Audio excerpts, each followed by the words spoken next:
মাঝামাঝি এক জীবন। Hello, welcome জানাচ্ছি আমার আরও একটি নতুন ভিডিওতে। মাঝামাঝি এক জীবন, এই মুহূর্তে ঠিক কোথায় দাঁড়িয়ে আছি আমি নিজেও ঠিক বুঝে উঠতে পারছি না। পুরোপুরি ভেঙেও পড়িনি, আবার একবারে ঠিকও নেই। সব কিছু চলছে, অথচ কিছু ঠিক মতো চলছে না। কেমন এক মধ্যবর্তী অবস্থায় আমি আটকে আছি।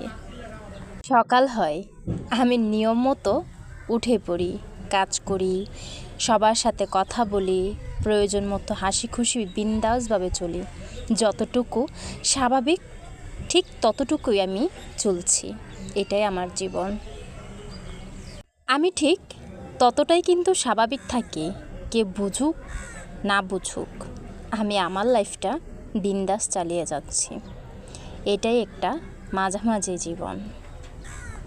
কেউ বুঝুক তাও কিন্তু আমি চাই না। ভেতরের ক্লান্তিটা আলাদা করে চোখে না পড়ুক কারো। কারণ কি, ব্যাখ্যা দিতে দিতে নিজেই অপরিচিত হয়ে গেছি। অপরিচিত লাগে আমাকে। সত্যি যদি বলি তবে বলবো, ভেতরের প্রচণ্ড শূন্যতা এক বিস্তৃত। সব কিছু টিকে আছে কেবল অভ্যাসে, বেঁচে আছি শুধু বেঁচে থাকার জন্য। আমি খুব অল্প কিছু চাই। আমাকে ভালোবাসতে হবে না, ভালোবাসি বলতেও হবে না অন্য সবার মতো। আমার সাথে রুটিন মেনে দেখা করতে হবে না, কিংবা বিকেলবেলা ফুচকা খেতে হবে না। শুধুমাত্র একটা কাজ করতে হবে। আমি যখন প্রতিদিন একবার ভালোবাসি বলবো, তুমি প্রতিবার একটি নিঃশ্বাস ফেলে একটুখানি আদর মাখা গলায় বলবে, এটা আমার পাগলিটা।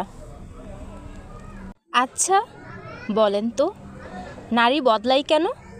নারী বদলায় তখন তার ভালোবাসার দাম হারায়। নারী বদলায় বারবার, বোঝানোর চেষ্টা করে, ব্যর্থ হলেও নারী বদলায় নীরবে, একা একা।